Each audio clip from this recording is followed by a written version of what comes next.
Hi there, Assalamualaikum. Welcome back to another video, and it's me, Mithal Mohi, and today I'll be talking about language teaching.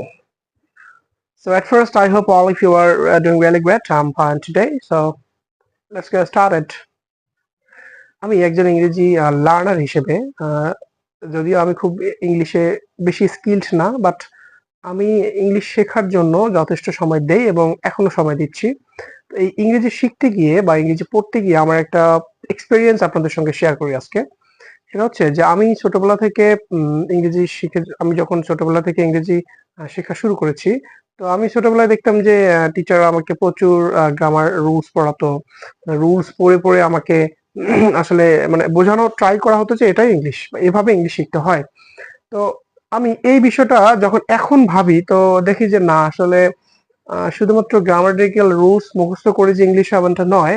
তো আমি আবার আরো বেশ কিছু বিষয়ে চিন্তা করে ভেবে দেখলাম যে টিচাররা আমাদেরকে যেভাবে ইংরেজি শেখায় বা যেভাবে ইংরেজি পড়ায় আমাদেরকে, তো তাদের এই যে টিচিং এর সিস্টেমটা, এই সিস্টেমটাকে বলা হয় জিএমটি। জিএমটি দেখেন, এই জিএমটি মানে হচ্ছে grammar method teaching. Grammar method teaching. তো আপনাকে যখন ছোটবেলা থেকে গ্রামার পড়ায় ইংরেজি ভাষা শেখানো হবে বা ইংরেজি শেখানো হবে, সেটা কিন্তু ইফেক্টিভ হবে না। কারণ আপনি শুধুমাত্র গ্রামাটিক্যাল রুলস এর মধ্যে সীমাবদ্ধ থাকতেছেন। নতুন কোনো ওয়ার্ড সম্পর্কে জানতে পারছেন না, নতুন ওয়ার্ড সম্পর্কে জানতে পারছেন না, নতুন ওয়ার্ডের ইউজ সম্পর্কে জানতে পারছেন না।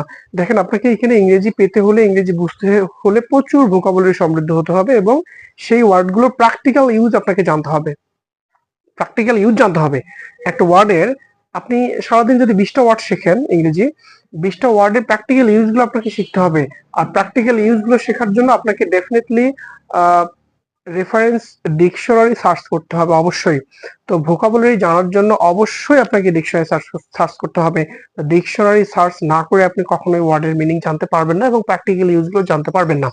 আচ্ছা, আমি যেটা বলতেছিলাম যে আমাদেরকে যে সিস্টেমে পড়ানো হয়, এই সিস্টেমটার নাম হচ্ছে জিএমটি, মানে গ্রামার মেথড টিচিং। তো এই গ্রামার মেথড টিচিং সিস্টেমটা বাদ দিয়ে যদি আমাদের শিক্ষকরা আমাদেরকে সিএমটি স্টাইলে ইংরেজি শেখায়। সিএমটি মানে দেখেন, communicative method teaching. Communicative method teaching মানে একটা ওয়ার্ড আমি যখন শিখবো, একটা ওয়ার্ডের যখন আমি মিনিং জানবো, সেই ওয়ার্ডটা দিয়ে আমি কিভাবে যোগাযোগ করতে পারবো, মানে কমিউনিকেটিভ ওয়েটা আমাকে শিখতে হবে। একটা ওয়ার্ডের কমিউনিকেটিভ সিস্টেম গুলো আমাকে শিখতে হবে। একটা ওয়ার্ড আমি কিভাবে ব্যবহার করে কমিউনিকেট করতে পারি। তো কমিউনিকেটিভ সিস্টেম যখন আমাদের শিক্ষকরা আমাদেরকে শেখাবে, সেক্ষেত্রে আমাদের এই ইংরেজি শেখাটা বেশি ইফেক্টিভ হবে বলে আমি মনে করি।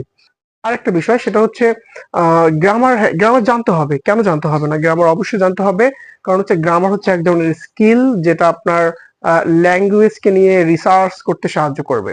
একটা ভাষাকে নিয়ে আপনি রিসার্চ করবেন, একটা ভাষাকে নিয়ে আপনি অ্যানালাইজ করবেন, একটা ভাষার যে প্যাটার্নটা, আসলে একটা ভাষাকে নিয়ে আপনি ব্যাখ্যা করবেন, একটা ভাষাকে নিয়ে বিশ্লেষণ করবেন, একটা ভাষাকে নিয়ে আপনি চুলচেরা বিশ্লেষণ করবেন, সেক্ষেত্রে আপনার কিন্তু গ্রামার লাগবে। গ্রামার আপনি স্টাডি করবেন ভাষার সঙ্গে খেলাধুলা করার জন্য, গ্রামার স্টাডি করবেন ভাষাকে নিয়ে অ্যানালাইজ করার জন্য, বাট আপনাকে ইংলিশ শিখতে হবে কমিউনিকেটিভ ওয়েতে। একটা ওয়ার্ডের আপনি ইউজ শেখেন, প্র্যাকটিক্যালি একটা ওয়ার্ড, নতুন ওয়ার্ড পেলেন, প্র্যাকটিক্যাল ইউজটা শেখেন। ঠিক আছে? আরেকটা বিষয় হচ্ছে ইংরেজি শেখার, এটা আমার আমার আমার মতে বা আমার কাছে এরকমটা মনে হয় যে এখানে ইংরেজি ল্যাঙ্গুয়েজ শেখার শুরু বা শেষ বলতে কিছু নাই। শুরু বা শেষ বলতে কিছু নাই। আপনাকে জাস্ট প্রচুর ভোকাবুলারি সমৃদ্ধ হতে হবে, প্রচুর শব্দের মানে জানতে হবে, প্রচুর শব্দের প্র্যাকটিক্যাল ইউজ জানতে হবে। আর হ্যাঁ, গ্রামারের শুরু আছে, শেষ আছে, কিন্তু ল্যাঙ্গুয়েজ শেখার কোনো শুরু বা শেষ বলতে এরকম কিছু নেই। আপনি যেটাই পড়বেন সেটা প্র্যাকটিক্যাল ইউজ সহ আপনাকে জানতে হবে। ঠিক আছে? তো সবাই ভালো থাকবেন, সুস্থ থাকবেন। টাটা।